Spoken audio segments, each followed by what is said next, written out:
All right, let's spring this on Lance, which is the thing that we think will inspire the most fury, which is the San Francisco illegal immigrant, or what, undocumented alien murder verdict, or lack of a murder verdict. So this guy up in San Francisco, he's been deported 5 times. He's supposed to be deported yet another time, but he's on the loose in San Francisco. He picks up a gun. He shoots it. The bullet ricochets off the pavement 12 feet in front of him, travels another 78 feet, hits a 32-year-old woman in the abdomen, and she dies in her dad's arms. And actually pierced her aorta. Oh, there you go. Yeah, aorta. Some A thing, right? And then the verdict came back. They couldn't even find him guilty of negligent homicide. They found him, guilty of what? Like having a gun when he shouldn't have had a gun or some crap like that. Something like that. Yeah. Anyway, like, and I don't know. I mean, I don't think that anybody. I mean, I can understand how you can not find him guilty of murder, in that he shot at the ground. Okay. But to not get negligent homicide seems like maybe the prosecution screwed up. But your argument is he shouldn't even have been here. He'd been deported 5 times. Okay. All right, so say something. But, of course, Democrats kill. That's what they do. This is actually, Ann Coulter made a good point, is this is a good reason why we need a wall. Because just deporting people isn't good enough. You need to actually create barriers so that it's harder and harder for them to climb back in. I think that we always knew that the Democrats would allow American citizens to die if it meant they could get more voters in here. That's not a question. All right, hold on. What I think what this tells us is not just that they're willing to let Americans die to protect illegal aliens, but that we need a physical barrier. It's not good enough to rely on our court system to get rid of the illegals, because in California the courts will keep them here and release them. I mean, the guy's obviously a schmuck, or crazy, or something. And I mean, he did bad shit enough to get deported a gazillion times. Okay. But it's a weird stretch to say that, I mean, any schmuck could have. He said he found the gun wrapped in a t-shirt. I don't know if that was established as, it was stolen out of a cop's car, some kind of officer's car at some point, days before. And he said he found it. That can't, in typical legal procedures, you don't believe that story. The wrapped in a t-shirt Yeah, thing? you can't. Okay, I've been listening to lawyers talk about this, and when somebody says, I just found it, that just doesn't work. It's like if you're walking down the street and you've got a pound of heroin in your pocket, I just found it doesn't wash in our legal system. So he didn't just find it, he stole it. You assume that he stole it. There's no... I haven't seen enough on it like that he was maybe... For him to have stolen it, that means that he was walking around with it for like 3 days or so. Regardless, my point is that the guy stole the gun. Now, the interesting part of what you said, which is to me the most interesting as far as this guy's fate, is he shot it 12 feet ahead of him and it went 78 feet. I know it ricocheted. He didn't shoot directly at her. Yeah. Or did he shoot directly at her and he was just such a bad shot that it ricocheted? No, I mean, no, because like when you ricochets, there's no guarantee that it didn't.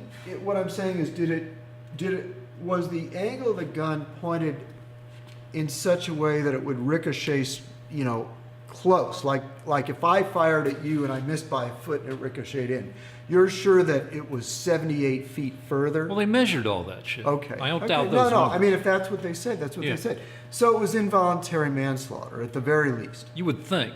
So Unless it you're makes a you, Democrat. Well, I don't know. It makes you think that the prosecutors did a bad job. No, I mean, it only took 5 minutes for me to understand this. I mean, how much, you don't have to be smart. Yeah, but they weren't able to convince a jury to come up with negligent homicide. Well, So I'm not sure that we have a lot to argue about. But here. is it fair to throw out the baby with the bathwater in the sense, blame all undocumented immigrants for this one bad apple? Lance? I mean, now there's Kate's law. well, we also have 20% of the people in our prisons are illegal aliens. That's 20% of the rapes and murders and robberies in our country. So if you want to have Wait, 20%... which prison? The nation's prison? I believe the nation, but definitely California All and right. prisons So of the that sounds high Southwest. for the nation, because like 3 The million. the prisons of the Southwest are definitely 20% All right. illegal alien. So I mean, the point is that if you want 20% more crime, then I guess it's worth it to you to get votes for Well, Democrats. no, hold on, because like from a money point of view, well, the wall is going to cost billions of dollars if it gets No, built. I mean it'll cost as much as the 405 cost. Well, We built the 405. yeah, but well, the 405's been built piece by piece over the last 50 years. Okay, but I'm just saying we're capable of building structures in this country. Yeah, but it's going to cost more than $1 billion. I mean, that. Okay, I'll pay it to prevent women and children from being raped and murdered by your friends, the illegal aliens. Do you mind? Sorry. I think mean, American- wait, you might I have, think what I'm Americans' lives saying, are more hold on, important. hold on, I'm semi-agree. I'll spend the money. I'm saying that if we have a bunch of illegal immigrants in our prisons, if it's really 20% for, 20%. Some all say right. it's 30%. yeah, but when you say some say, it's some Republicans saying. Well, no, it's It's just some the conservatives saying that. Democrats that don't want us to know the number. All right. The number has been shielded from the American people. Well, what I'm saying is, and then we got to move on because we don't have much tape this time. Okay. Is Yes. if there are really, a couple 100,000 deportable felons in our prisons, Yes, there are.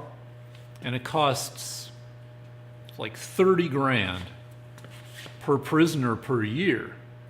Easily. So that's More. Maybe 100 grand. no, that's for No, somebody no, on no, death no. row with No, all no. the appeals and everything.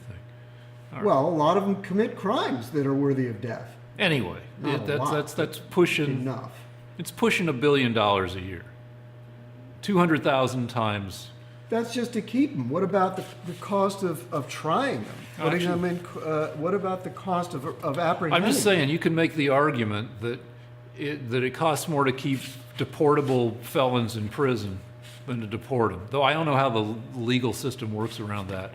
But yeah, maybe you save money by building. But I don't know. Let's move on. Okay. Just real quick, just real quick. But you're still voting Democrat. Oh yeah. Oh, okay. Go Then ahead, you're, so, Camille.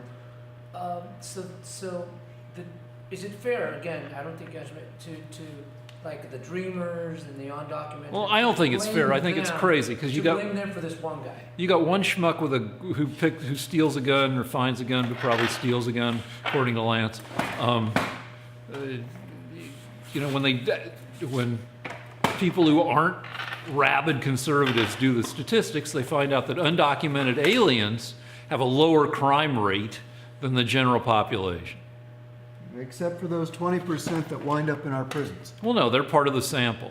So I see. So the 20% that But wind the- up in our prisons, you're willing to eat. You're willing to accept all those rapes and murders because what? well, if it saves money to get them out of here and you can keep them out of here with your stupid wall, if the wall turns out to be cheaper than 200,000, and really that sounds kind of high, but maybe it is.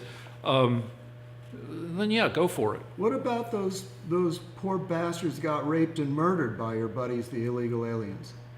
What do you think about protecting them? Is that a good idea? I mean, I realize the money's the big No, concern. we're moving on. We made our arguments. Let's move to the next thing, which is Okay. I did some homework because you said that we should be more grateful or we should acknowledge more Trump's great victory over ISIS. Okay. After years of not a great victory over ISIS. I said, well, no, Trump. Well, basically, on the way down here, I was thinking, what's an analogy? And a good analogy in my mind is you know who won World War II? It's Harry Truman. Harry Truman becomes president in what, April 1945? And just a month later, Germany surrenders, and 3 months later, Japan surrenders. After years of fighting, and to no avail, fucking Harry Truman comes in and wins World War II. Right? Nobody's claiming that, Rick. No, but it's absolutely not analogous. Well, It's analogous in your mind. I'll let you develop the argument, but don't ask me a question unless you want to be shot down. It's absurd. well, yeah, it is absurd. It would be an absurd conclusion if it bore any relation to the experience. So anyway, that what Trump Trump and Obama had said with ISIS. On October 25th, Trump said, "We have done more in 8 months than the previous administration has done in many years." And then this is from PolitiFact, which is an organization that tries to figure out whether people are how full of shit people are or not. It's a liberal. What's the word for it? Propagandist organization. Okay, fine. I'm brainwashed. But anyway, based on numbers from the battlefield and assessment of terrorism analysts, Trump can rightly claim that he built on the work done under President Barack Obama, but he can't take full ownership of the gains that followed. And then it has a bunch of statistics, and including this isn't completely up to date because this is from a month and a half, 2 months ago. Counting only sorties in which at least one weapon was released, about 3/4 of the action took place during the Obama years. And then it's got graphs of. Let me see the graphs. There you go. Sorties and munitions. Ha! All right, I have a response. But go on with your wonderful argument. No, I'm just saying that my argument is that Obama was fighting ISIS for just under 2.5 years. That's also part of the problem. He didn't fight him for a year. From 2011 to 2013, he did nothing. This liberal propaganda thing Yeah. says some defense analysts criticize Obama for not moving quickly enough to confront the Islamic State. Correct. Anthony Kordsman at the Center for Strategic and International Studies said the administration was grindingly slow to get air power and equipment into the region, but that changed rapidly through 2015. Through 2015.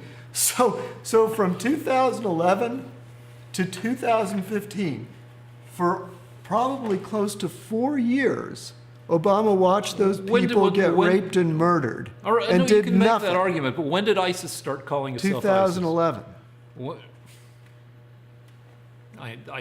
I'd want to see that something. 2011 was when it started.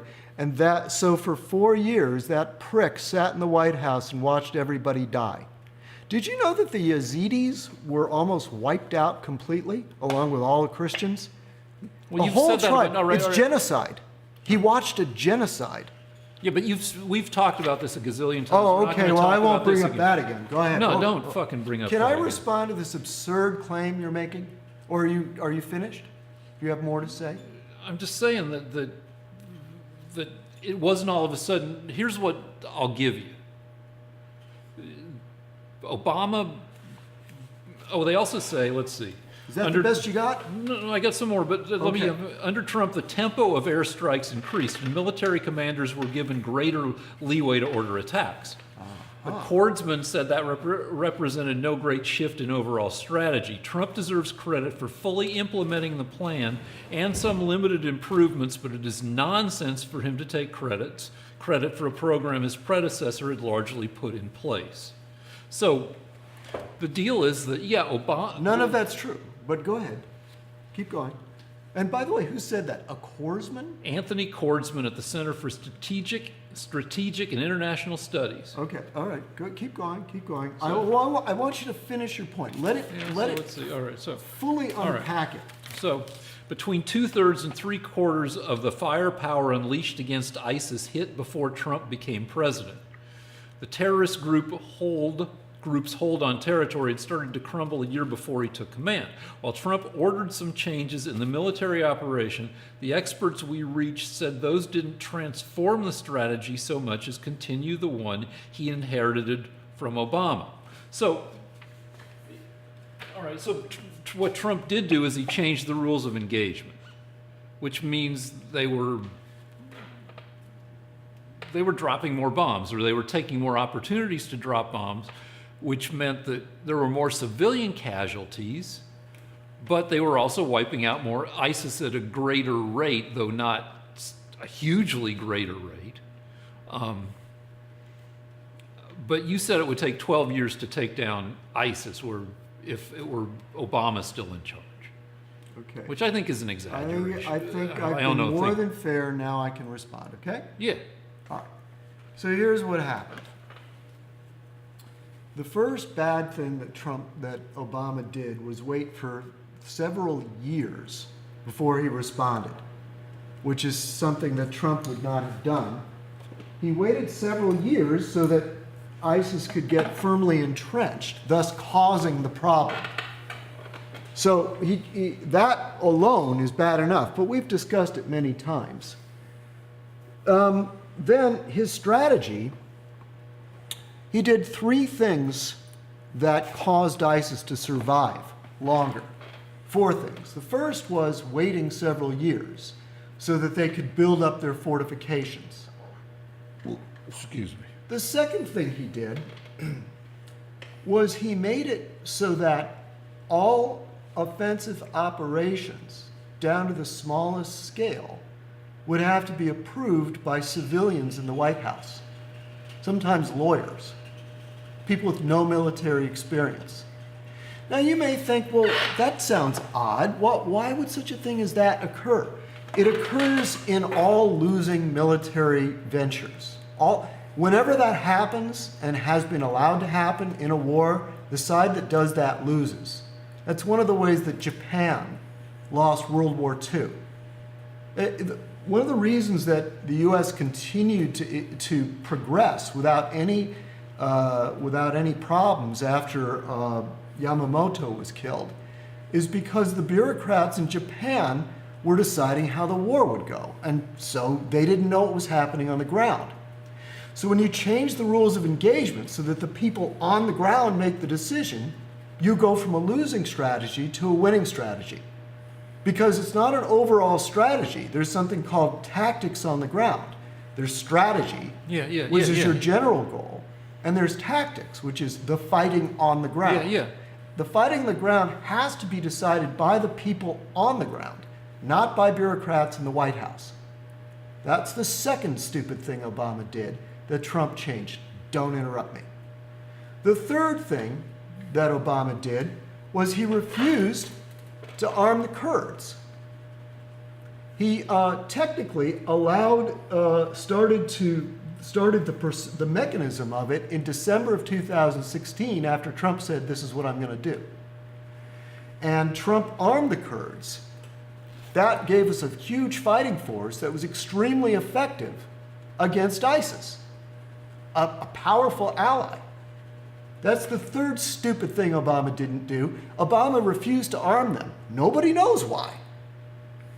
Okay. But you said you wouldn't interrupt me. I just said okay. Maybe it was because he didn't want to anger the Turks. Maybe because he was a traitor. My favorite is the second explanation. I know, everything's fucking conspiracy and traitorism. Well, when you deliberately lose a war, what's the explanation? Except we weren't losing.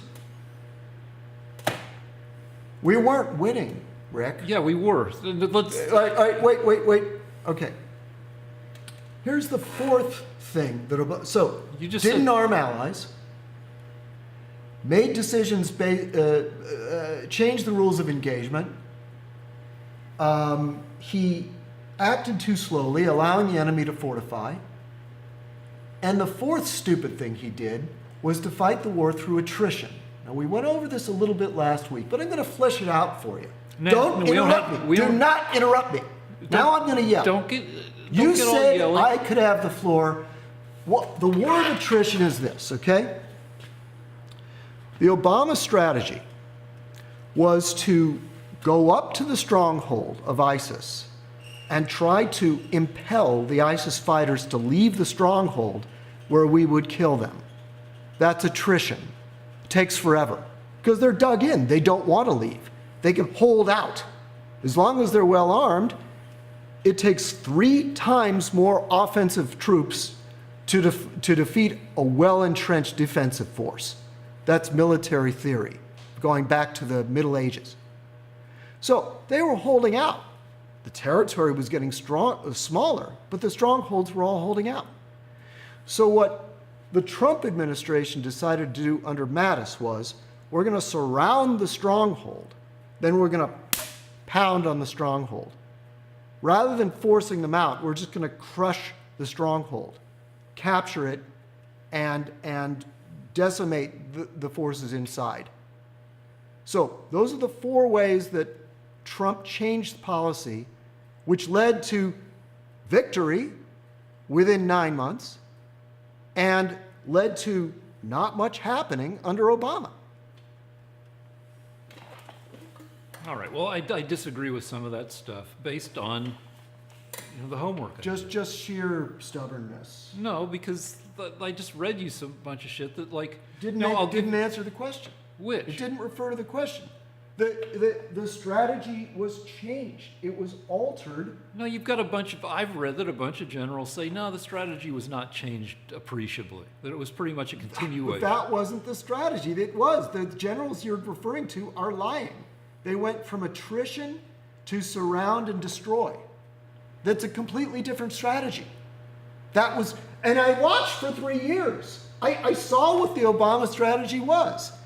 It was attrition. I know, because you could see it. Nothing was happening. They were closing the news slowly. But there's more.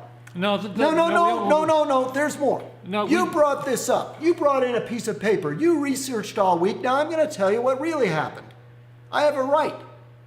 Those munitions you said that were being unloaded in a greater rate under Obama.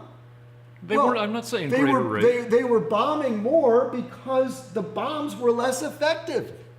The commanders on the ground under Trump were able to direct the bombs more efficiently. That's why we won.